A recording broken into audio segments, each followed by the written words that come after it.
রাধা কৃষ্ণ প্রাণ যুগল কিশোর, জীবনে মরলে জীবে গতি নাহি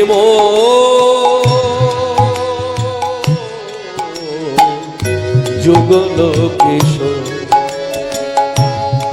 কালিন্দের কুলে কেলি কদম্বের বন, রতন বেদীর পদে বসাবো দুজন।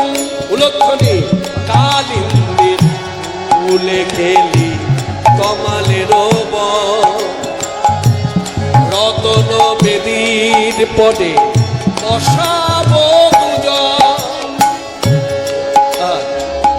শ্যামবনী রঙে দেব চুয়া চন্দনের গন্ধ, চামর ঢোলাবো সদা হেরিব মুখ চন্দন। গাঁথিয়া মালতীর মালা দেব দোহার গলে, মোরা গাঁথিয়া মালতীর মালা দেব দোহার গলে। অধরে তুলে দেব মোর পুরো কামড়ে, অধরে তুলিয়া দেব মোর পুরো কামড়ে। রাধা কৃষ্ণ প্রাণ যুগল কিশোর, জীবনে মরণে জীবে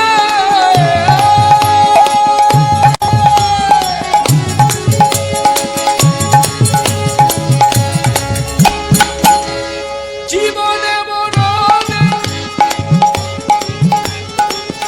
জীবনে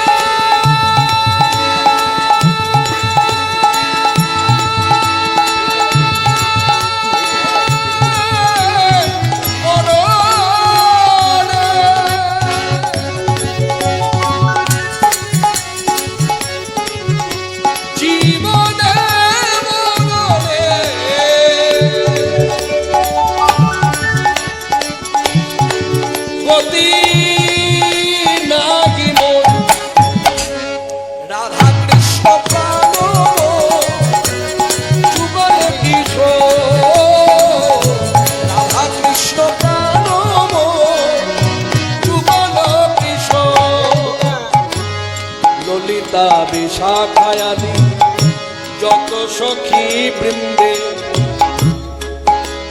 এবার রাধাকৃষ্ণ যুগল সেবার নিয়ম প্রণালীটা লিখে দিলেন। কি নিয়ম না, প্রথমে গুরু আনুগত্য মানে গুরু আশ্রয়। এমন গুরু আশ্রয় করো যে গুরুদেব তোমাকে কৃপা করে দীক্ষা দেবে, বীজ মন্ত্র দেবে, দেবার সাথে সাথে তোমাকে মঞ্জুরি ঘরটাও দেখিয়ে দেবে, মানে সখী দেখিয়ে দেবে। এই হলো তোমার সখী। কেন গোপী আনুগত্যিক সেবা, তাই মঞ্জুরি ঘরও চিনিয়ে দেবে। এই মঞ্জুরি ঘর, এখানে আশ্রয় না। ইনি কৃপা করে তোমাকে অধিকার করে দেবে রাধাকৃষ্ণ যুগল সেবা করবার। এই সখীর আনুগত্য না নিলে তুমি সরাসরি কোনো চেষ্টাতে রাধাকৃষ্ণ যুগল সেবা করবার অধিকার তোমার নাই। সিদ্ধান্ত অটুট গোটা বৈষ্ণব জগতে।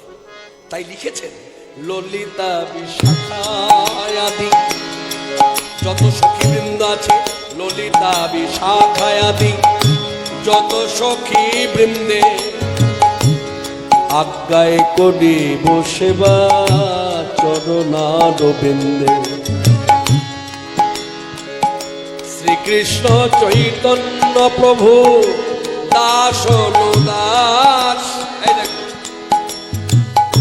কত আনুগত্য, কত দীনতা, কত দৈন্য। বলছে কৃষ্ণের দাস নয়, বলছে গোবিন্দের যারা দাস, তাদের যারা দাস আমি তাদেরও দাস, অনুদাস। কত ছোট হয়ে গেল, কত মাথা নুইয়ে দিল ঠাকুর মহাশয়, যিনি শ্রীপাদ নিতাই চাঁদের আবেশ তত্ত্ব কলিযুগে। শ্রীকৃষ্ণ চৈতন্য প্রভু দাস অনুদাস, সেবায় অভিলাষ করে নরোত্তম দাস। সেবায় অভিলাষ করে নরোত্তম দাস, নরোত্তম দাস।